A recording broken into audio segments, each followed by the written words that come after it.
In a dark room full of doors, a little dragon tries to run away. An old man comes after it to catch it, but when he turns around, he discovers another man locking the door to trap him there. The old man tosses a ball of magic at the guy, but nothing happens. Many years later, it's a normal morning in London, but Paul is already having trouble. He oversleeps, his shoelaces break, the toaster is damaged, and he has to rush all the way to the place where he'll be having a job interview. On his way there, a strange old man called Monty cuts into chit-chat, swearing he used to know Paul some time ago. Paul doesn't recognize him and ignores him for now, hurrying to get in line. At that moment, a small dog steals Paul's scarf, so he has to chase him down an alley. Suddenly he doesn't see the dog anymore, but there's a door that says applicants, so he decides to enter. Inside a room filled with weird stuff, he finds a woman named Sophie, who seems to also be waiting for the interview while watching TV. Paul sits next to her and fails to make conversation, so he watches the TV as well to discover he missed the intro to the company. He still doesn't know what the job is, only that the company is called Wells & Co. The brochure on the table isn't helpful either and only says feeling lucky. Suddenly, laughter echoes through the room, and Mr. Tanner comes in. He dismisses another applicant before telling Paul to follow him, somehow knowing his name without asking. They take the stairs to the main office, where the boss Wells is waiting with the other members of the board, Van Spey, Judy, and Casimir. They make him a bunch of strange questions and Paul answers the best he can, but he never stops feeling confused and awkward. He's also distracted by the cracks on the wallpaper, which he thinks looks like a map of London. The others can't see it, but Wells is impressed. Unfortunately, Tanner sends him away, saying they've heard enough. When Paul leaves the building, he finds the dog holding a scarf, almost as if the animal had been waiting. Moments later, Paul gets home and is upset to hear his roommate is moving out and an argument ensues since Paul can't pay the rent alone. Suddenly a strange claw pushes a letter through the mail slot and Paul rushes to grab it, shocked to see it comes from Wells when he never gave them his address. Even more surprising is the letter saying Paul has passed the interview, which makes him celebrate. The next day, Paul goes to work with a very positive attitude. The receptionist Rosie won't tell him what the job is about either, and after gifting him a mug, she calls for Tanner, who picks up Paul and takes him through different areas in the building as he explains they're a law firm and that computers aren't allowed in here. When they reach an area that is being fixed, Tanner weirdly gets worried about a stapler on the floor and makes Paul carefully walk around it, telling him not to panic. They continue to make their way through many weird offices, like one with a giant map and lots of telephones where Paul thinks he sees Monty. They also go through one with lots of typewriters and another one with a bunch of tubes, but Paul can't tell what they're doing and Tanner won't answer his questions. Eventually Tanner takes Paul to the innermost office, where Sophie is also waiting. The two of them are now in turns, and Tanner promises someone will bring them chores before leaving. Because of his nervousness, Paul keeps talking non-stop, but he's very awkward and Sophie isn't impressed. Suddenly a strange creature runs in the shadows, startling Paul out of his seat. He comes closer for a better look. He only sees a regular mouse. At that moment Rosie shows up and leaves them a bunch of maps, saying they must circle the locations containing bauxite deposits. Paul doesn't know what he is doing, but he still spends the whole morning with Sophie inspecting the maps. The duo pauses for lunchtime, and on their way downstairs, Sophie says she wants to have coffee, which is weird because moments ago she said she didn't like it. Then they bump into Judy, who brings them to a park. Suddenly, a sewer lid opens and a canister is thrown out, which Judy immediately picks up. Then she explains that the lady on the bench is reading Atonement, and when she reads about the character jumping into the fountain, Sophie needs to signal to her. Sophie can't help but ask how she can know where she's at in the book, so Judy tells her to stand in the bushes while she watches from afar. Sophie concentrates and to her shock, she finds herself seeing what the woman sees. As soon as the reader reaches the right part of the book, Sophie makes the signal, and Judy moves her finger, causing the man sitting by the fountain to suddenly fall into the water. The lady on the bench hurries over to check and a romantic relationship soon begins. Judy praises Sophie for doing a good job, explaining that the man's parents had spent a lot of money to arrange for their son to marry the lady on the bench, but doing this way makes them believe it was destiny. A confused Paul asks what's going on, and Judy explains that Sophie is a seer, meaning she has mind powers. Then Judy finally explains exactly what the company does. It turns out that most of Wells' employees are capable of magic. They're practical wizards who use their magic to serve the clients for money. Although Sophie's an intern, she already is on a completely different level from Paul, and Judy only takes Sophie with her. Paul returns to the attic office and has a sandwich while looking at the maps. When he moves his hand to brush off the breadcrumbs, he feels a strange sensation in his palm. Curious, he begins moving his hand above the map, feeling the weird sensation and realizing changes are happening on the paper. At that moment, Wells enters the office and tells Paul to look straight ahead while continuing to feel the map with his palm. A current suddenly hits Paul's fingers, pointing to the location containing bauxite deposits. It seems that Paul also has supernatural abilities that allow him to detect where certain objects are located. Excited about this turn of events, Wells takes Paul to his own office while crossing a room full of printers. He explains that the company is critically fighting for its survival and they need a diviner to help everyone get back on track. Wells thinks Paul could be that diviner. At the office, Tanner is waiting for them, and to get Paul on his side, Wells brings up Paul's irresponsible father, saying he totally understands how it feels. Wells' own father, the original company founder, forced his son to sign a contract selling his soul to control him forever. Wells understands Paul wants to prove himself, so he gives him an important job. Paul must find a portable door, but he can't tell anybody about this mission. Paul accepts, but before he can ask for clues or details, he's kicked out. Then Paul decides to search for the door in the company building floor by floor, touching every wall, window, and door to no avail. He's suddenly interrupted by Vance Bay, whose magic hair moves on its own while she speaks. She chit-chats and comes across as very friendly, but when she mentions illegal magic, her hair spells beware. After Paul leaves, the door nearby camouflages into a wall. Later at home, Paul tries to sleep only to suddenly be awakened by Casimir. His ability consists of controlling dreams, which means this isn't actually real. He wants to know why Wells hired Paul, but Paul keeps the secret as promised. Annoyed, Casimir uses magic to start bending Paul's leg, to make his teeth fall out, and his ears to grow enormous. Although this is a dream, Paul's still terrified and can't help telling him the truth. Casimir explains that the portable door could open the Bank of the Dead and gets ready to leave. Paul for a moment thinks he's waking up, but this is still a dream and he's knocked down. The next day, Sophie comes to work to find Rosie giving kisses to a stapler. Meanwhile, Paul continues searching around the company building and sees the words Bank of the Dead with an arrow spelled on the floor with stapler fasteners. Following the arrow's direction, Paul goes downstairs, and his hands quickly react to the energy on the walls, revealing some amazing artwork. Eventually he finds a dimly lit basement and a roll-up door with a message saying goblins only. Paul opens the door anyway, but inside there's just an ordinary storeroom. Before he can inspect it thoroughly, Tanner shows up and kicks him out, saying he isn't allowed in there and advising Paul to quit before something horrible happens to him. In the meantime, Sophie continues to work with Judy, who keeps getting messages from the hands coming out of the sewers. Judy explains those hands belong to goblins, who have been working with wizards for years and are capable to watch humans undetected. For today's mission, Judy makes Sophie sign a lost pet in a store so the owner can reunite with her cousin in a few days. This lost dog turns out to be a picture of the dog with Paul's scarf. Back to Paul, he continues to search the building to no avail. When he returns to his office, he finds Tanner arguing with Sophie over some trouble with her contract.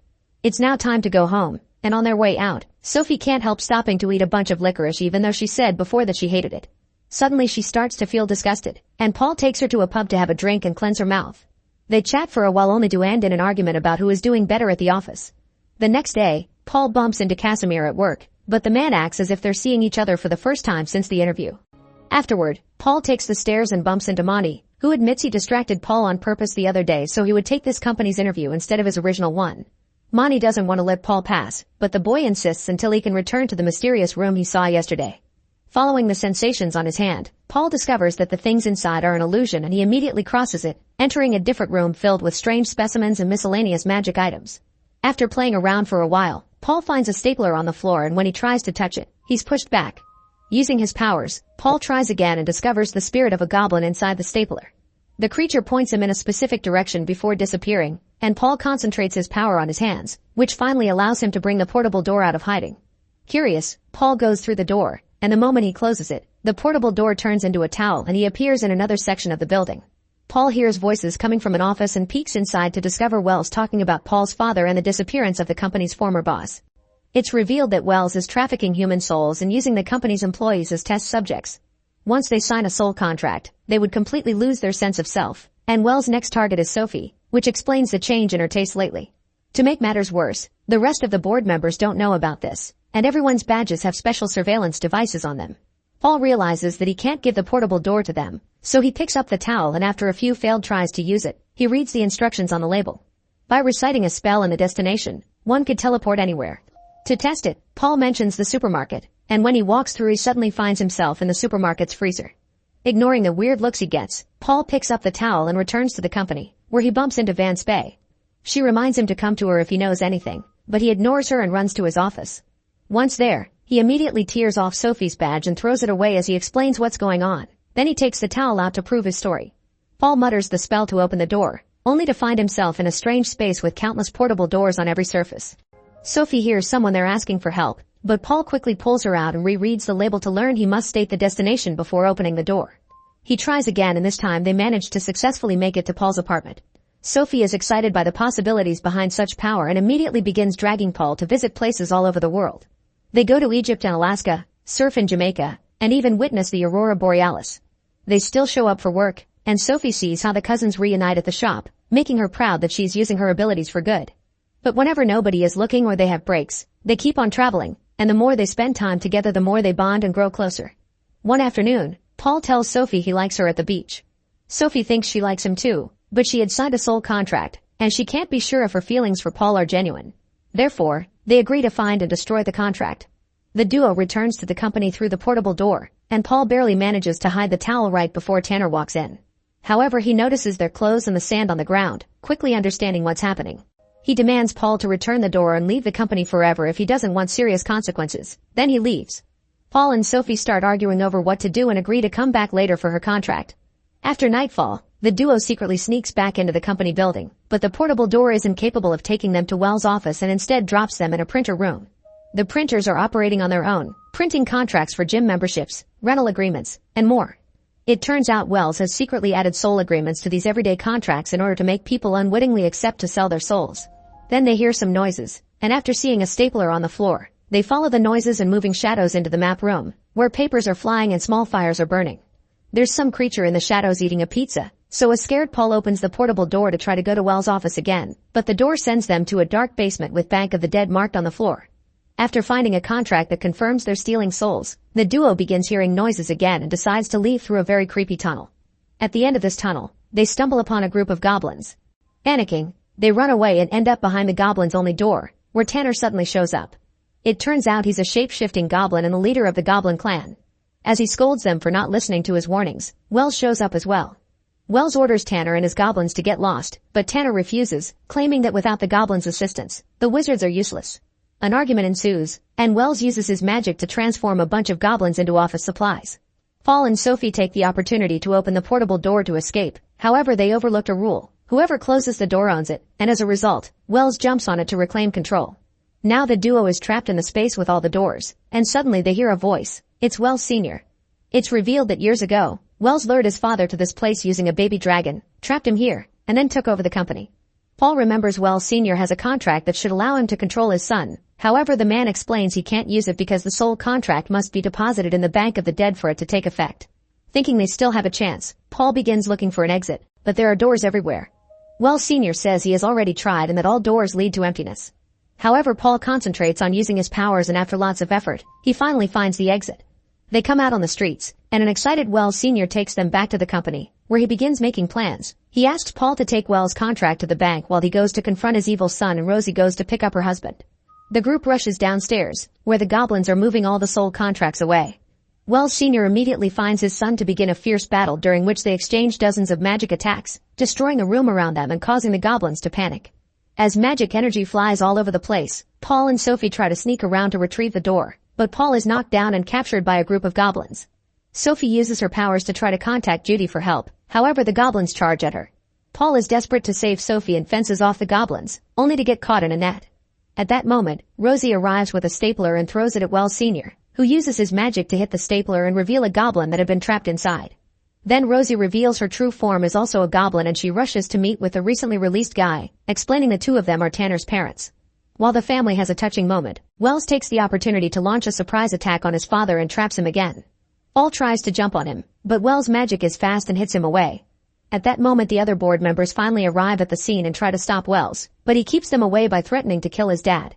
Then he traps Sophie with his magic, asking Paul to hand over his soul contract in exchange for her life. Suddenly Sophie telepathically communicates with Paul, telling him that he could use his powers to create portal doors from zero. Paul concentrates and reaches out his hand, causing several doors to appear in front of him.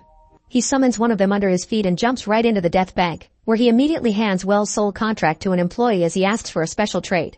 The moment the employee retrieves the signer's soul, Wells' powers immediately disappear, which allowed Wells Sr. to trap his evil son with magic while Sophie takes back the towel to open the door to the dark room. Then Wells Sr. locks his son inside as payback for what he went through the last few years. Afterward, Wells Sr. tears off the towel's usage instructions, saying that the door would never open again.